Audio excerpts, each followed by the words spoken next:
தற்போது பெருகி வரும் லிவ் இன் ரிலேஷன்ஷிப் முறையில் பெண்களே அதிகம் பாதிக்கப்படுவதாக உயர்நீதிமன்ற மதுரை கிளை நீதிபதி கருத்து தெரிவித்துள்ளார். திருச்சியைச் சேர்ந்த பிரபாகரன் என்ற இளைஞர் பெண் ஒருவரை கடந்த 2019ஆம் ஆண்டு முதல் காதலித்து வந்த நிலையில் திருமணம் செய்ய மறுத்துள்ளார். இதுகுறித்து பாதிக்கப்பட்ட பெண் அளித்த புகாரின் பேரில் மணப்பாறை மகளிர் காவல் நிலைய காவலர்கள் பிரபாகரன் மீது வழக்கு பதிவு செய்து விசாரணை நடத்தி வருகின்றனர். இந்நிலையில் இந்த வழக்கில் முன்பினை கேட்டு பிரபாகரன் உயர்நீதிமன்ற மதுரை கிளையில் மனு தாக்கல் செய்தார். இந்த வழக்கு உயர்நீதிமன்ற நீதிபதி ஸ்ரீமதி அமர்வில் விசாரணைக்கு வந்தபோது திருமணம் செய்வதாக கூறி ஒன்றாக வசித்த பிரபாகரன் பின்னர் மறுத்துவிட்டதாக பாதிக்கப்பட்ட பெண் தரப்பில் வாதிடப்பட்டது.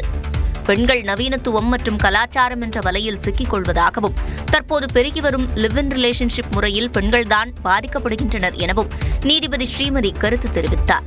ஆண்கள் திடீரென பெண்களின் குணநலன்கள் நடத்தையை குற்றம் சாட்டி திருமணம் செய்ய மறுப்பதாக குறிப்பிட்ட நீதிபதி மனுதாரர் மீதான குற்றச்சாட்டுகளுக்கு முகாந்திரம் இருப்பதால் அவரை கைது செய்து விசாரணை நடத்த வேண்டும் என்று கூறி முன்ஜாமீன் மனுவை தள்ளுபடி செய்து உத்தரவிட்டார்.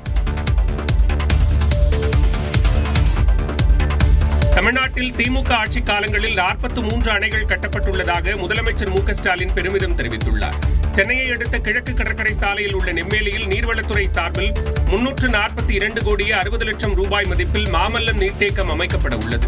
4375 ஏக்கர் பரப்பளவில் 1.6 TMC வெள்ள நீரை சேமிக்கும் வகையில் இந்த நீர்த்தேக்கம் அமைகிறது. இந்த பணிகளுக்கு முதலமைச்சர் மு க ஸ்டாலின் அடிக்கல் நாட்டி வைத்தார்.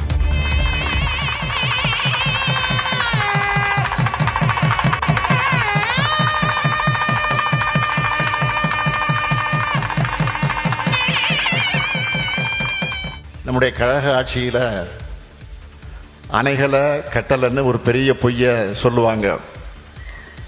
ஆனால் உண்மை நிலை என்ன? 1967ஆம் ஆண்டு திராவிட முன்னேற்ற கழகம் ஆட்சிக்கு வந்ததிலிருந்து 2011 வரை நம்முடைய தமிழ்நாட்டில் 43 அணைகள் கட்டப்பட்டிருக்கு. புதிய நீர்த்தேக்கம் மூலம் நாள்தோறும் 170 மில்லியன் குடிநீர் கிடைக்கும் என்றும் அதன் மூலம் 13 லட்சம் மக்களுக்கு குடிநீர் வழங்கப்படும் என்றும் அவர் தெரிவித்தார். மேலும் மாமல்லம் நீர்த்தேக்கத்தால் கடல் நீர் உட்புகுவது தடுக்கப்படும் என்றும் முதலமைச்சர் மு க ஸ்டாலின் தெரிவித்தார். சுங்கச்சாவடி கட்டணத்தில் விலக்கு மற்றும் சலுகையை தகுதி இருப்பின் மட்டுமே பெற்றுக்கொள்ள வேண்டும் என இந்திய தேசிய நெடுஞ்சாலை ஆணையம் தெரிவித்துள்ளது. சுங்கச்சாவடிகளில் விலக்கு மற்றும் சலுகை பெறுவதற்கான விதிமுறைகளை இந்திய தேசிய நெடுஞ்சாலை ஆணையம் வெளியிட்டுள்ளது. அதில் விதி எண் 11 படி குடியரசுத் தலைவர், பிரதமர், முதலமைச்சர்கள் உள்ளிட்ட உயர் பொறுப்பு வகிப்போரின் வாகனங்கள், தீயணைப்பு வாகனங்கள், ஆம்புலன்ஸ், அமரர் ஊர்திகள் உள்ளிட்ட அத்தியாவசிய வாகனங்களுக்கு விலக்களிக்கப்படுவதாக தெரிவிக்கப்பட்டுள்ளது.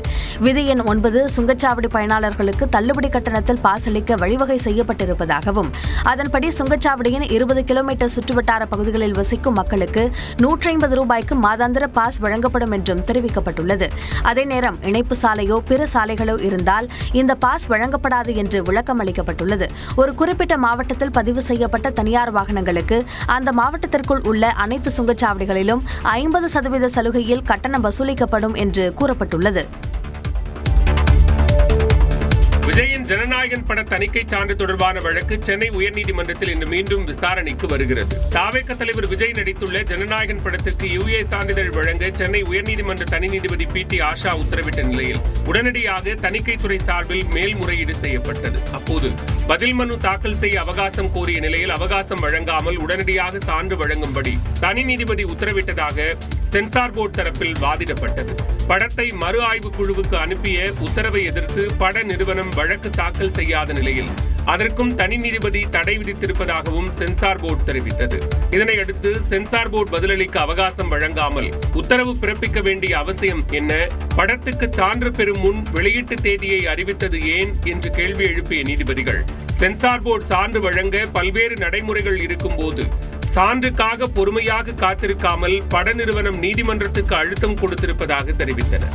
இதனையடுத்து ஜனநாயகன் படத்துக்கு தணிக்கை சான்று வழங்கும்படி தனி நீதிபதி பிறப்பித்த உத்தரவுக்கு இடைக்கால தடை விதித்த நீதிபதிகள் சென்சார் போர்டு மேல்முறையீட்டு மனுவுக்கு பதிலளிக்க பட நிறுவனத்துக்கு உத்தரவிட்டிருந்தனர். இந்நிலையில் இன்று ஜனநாயகன் பட வழக்கு விசாரணைக்கு வருகிறது. தமிழ்நாட்டில் வடகிழக்கு பருவமழை விலகியதாக அறிவித்துள்ள வானிலை ஆய்வு மையம் பனியின் தாக்கம் படிப்படியாக குறையும் என்று தெரிவித்துள்ளது. தமிழகம், புதுவை மற்றும் காரைக்கால் பகுதிகளில் வரும் வியாழன் வரை வறண்ட வானிலை நிலவும் என்றும், வரும் 23 முதல் 25ஆம் தேதி வரை ஒரு சில பகுதிகளில் மிதமான மழை பெய்யக்கூடும் என்றும் வானிலை ஆய்வு மையம் கூறியுள்ளது. நீலகிரி மாவட்டம் மற்றும் கொடைக்கானல் மலைப்பகுதிகளில் அதிகாலை வேளையில் உறைபனி ஏற்பட வாய்ப்புள்ளதாகவும் தெரிவித்துள்ளது. சென்னை மற்றும் புறநகரில் இன்று வானம் ஓரளவு மேகமூட்டத்துடன் காணப்படும் என்றும், அதிகாலையில் லேசான பனிமூட்டம் காணப்படும் என்றும் வானிலை ஆய்வு மையம் கணித்துள்ளது. தமிழ்நாட்டில் குறைந்தபட்ச வெப்பநிலை இயல்பை ஒட்டியே இருக்கும் என்றும் கூறியுள்ளது. இதனிடையே வடகிழக்கு பருவமழை தமிழ்நாடு, புதுவை, காரைக்கால் பகுதிகள் மற்றும் அதனை ஒட்டிய தென்னிந்திய பகுதிகளில் இருந்து விலகியதாக வானிலை ஆய்வு மையம் தெரிவித்துள்ளது.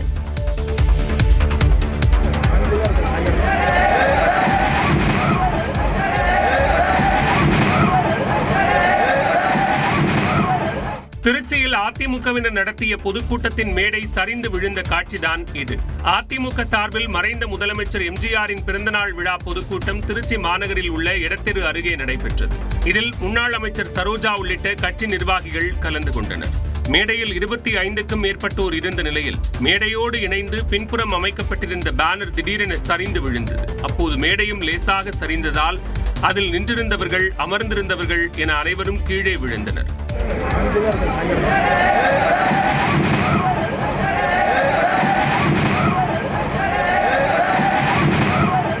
நல்வாய்ப்பாக யாருக்கும் காயம் ஏற்படாத நிலையில் மேடை சரி செய்யப்பட்டு கூட்டம் நடைபெற்றது. கோரிக்கைகளை வலியுறுத்தி சென்னையில் போராட்டம் நடத்திய பகுதி நேர ஆசிரியர்கள் மற்றும் இடைநிலை ஆசிரியர்கள் கைது செய்யப்பட்டனர். தேர்தலின் போது அளித்த வாக்குறுதிப்படி 12,000 பகுதி நேர ஆசிரியர்களை பணி நிரந்தரம் செய்ய கோரி பகுதி நேர ஆசிரியர் சங்கங்களின் கூட்டு இயக்கத்தினர் கடந்த 8ஆம் தேதி முதல் சென்னையில் போராட்டம் நடத்தி வருகின்றனர். அதன்படி சென்னை நுங்கம்பாக்கத்தில் உள்ள பள்ளிக்கல்வித்துறை அலுவலக வளாகத்தில் திங்கட்கிழமை போராட்டத்தில் ஈடுபட்டனர். அவர்களில் ஒரு குழுவினர் அரசு அதிகாரிகளுடன் பேச்சுவார்த்தை நடத்த அழைத்துச் செல்லப்பட்டனர். இதனிடையே தர்ணா போராட்டத்தில் ஈடுபட்ட பகுதி நேர ஆசிரியர்களை காவல்துறை கைது செய்தனர்.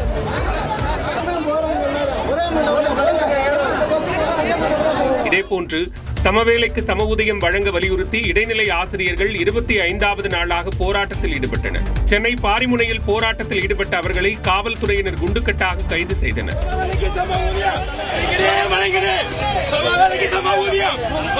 இதனிடையே முதலமைச்சர் மு.க. ஸ்டாலினை பள்ளிக்கல்வித்துறை அமைச்சர் அன்பில் மகேஷ் சந்தித்தார். ஆசிரியர்களின் போராட்டம் நீடிக்கும் நிலையில் முதலமைச்சருடனான அமைச்சரின் சந்திப்பு முக்கியத்துவம் பெற்றுள்ளது.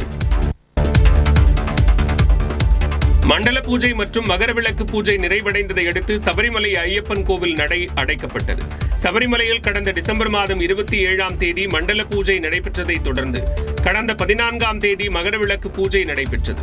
லட்சக்கணக்கான பக்தர்கள் சபரிமலையில் கூடி மகர ஜோதியை தரிசித்தனர்.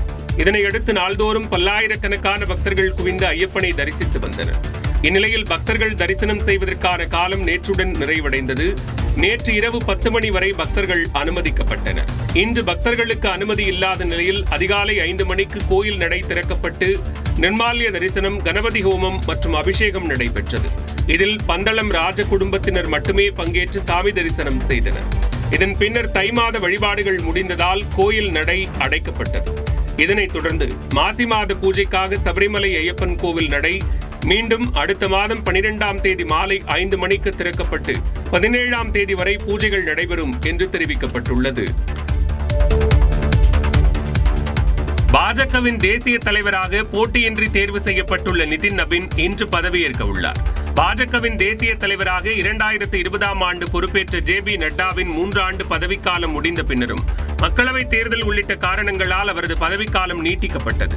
இந்நிலையில் புதிய தலைவரை தேர்வு செய்வதற்கான பணிகள் தொடங்கப்பட்டு செயல் தலைவராக நிதின் நபீன் நியமிக்கப்பட்டார். இதனைத் தொடர்ந்து பாஜக தேசிய தலைவர் தேர்தலுக்கான வேட்புமனு தாக்கல் டெல்லியில் உள்ள பாஜகவின் தலைமை அலுவலகத்தில் நேற்று நடைபெற்றது. நேற்று பிற்பகல் 2 மணி முதல் 4 மணி வரை வேட்புமனு தாக்கல் செய்யலாம் என்று அறிவிக்கப்பட்ட நிலையில் பாஜகவின் செயல் தலைவராக இருக்கும் நிதின் நபீனுக்கு ஆதரவாக 37 மனுக்கள் தாக்கல் செய்யப்பட்டன.